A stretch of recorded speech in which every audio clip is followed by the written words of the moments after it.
வணக்கம் கந்தசாமி அண்ணா. வணக்கம். தமிழ் பேசு. வணக்கம். உங்கள் வாழ்க்கையில் சுதந்திர இந்தியாவுக்கு பின்னாடி, அதாவது இந்திய திருநாட்டை ஆண்ட பிரதமர்களில் பிடித்த பிரதமர்? பிடித்த பிரதமர் வாஜ்பாய்.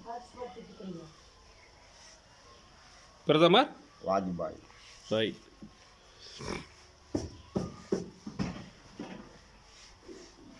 உங்களுக்கு வாஜ்பாய் கிட்ட என்ன பிடிக்கும்? எந்த எதிர்கட்சியாக இருந்தாலும் சரி, எந்த எதிரி நாடுகளாக இருந்தாலும் சரி, அவங்க கிட்ட சுமூகமான தன்னுடைய பேச்சாற்றலில் தன்னுடைய வழிக்கு தன்னுடைய இசைவுக்கு கொண்டு வரக்கூடிய ஆற்றல் வாஜ்பாய்க்கு ஒருவருக்கு மட்டும்தான் இருக்கு.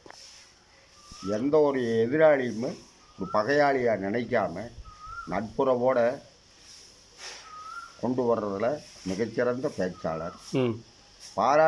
பாராளுமன்றத்தில் இதுவரைக்கும் பேசி இருக்காத ஒரு சொல்லாற்றல் கூடிய திறமையான ஒரு மனிதன் வாஜ்பாய். வாஜ்பாயினுடைய ஆட்சி காலத்தில் முக்கியமான ஒரு 3 திட்டங்கள் நடைமுறை இருந்தது. அந்த 3 திட்டங்கள் என்ன? முதல்ல தங்க நாட்கர சாலை. Very good. ரெண்டாவது சேது சமுத்திர திட்டம். Very good. மூணாவது அயல் நாட்டோட இருக்கக்கூடிய ஒப்பந்தங்கள். அதாவது நேருவனுடைய பஞ்சசீல கொள்கையை உள்வாங்கிய பிரதமர்களில் இவரும் ஒருத்தர். ஏற்றுக்க முடியுமில்லைங்க? ஏற்றுக்க முடியும். வைகோவை பற்றி நீங்கள் என்ன நினைக்கிறீங்க? திறமையான ஒரு அரசியல்வாதி, நல்ல பேச்சாற்றல் மிக்கவர், கண்ணிய மிக்கவர். அடுத்த ஒரு எதிர்கட்சி ஆளாக இருந்தாலும் தன்னுடைய சொல்லாற்றலால், தன்னுடைய இன்முகத்தால் தன்னை வசீகரிக்கக்கூடிய ஒப்பற்ற ஒரு தலைவர். வாஜ்பாய் அமைச்சரவையில் வைகோவை இடம்பெற சொன்னாங்களாமா, அவர் மறுத்துட்டார். அப்பொழுது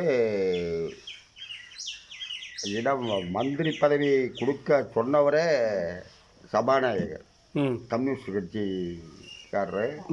அவரே போய் வாஜ்பாய் கிட்ட போய் வைகோவுக்கு இந்த மாதிரி நீங்கள் ஒரு மந்திரி சபையில் சோம்நாத் சட்டர்ஜிங்களா? சட்டர்ஜி அவரு இவருக்கு வைகோவுக்கு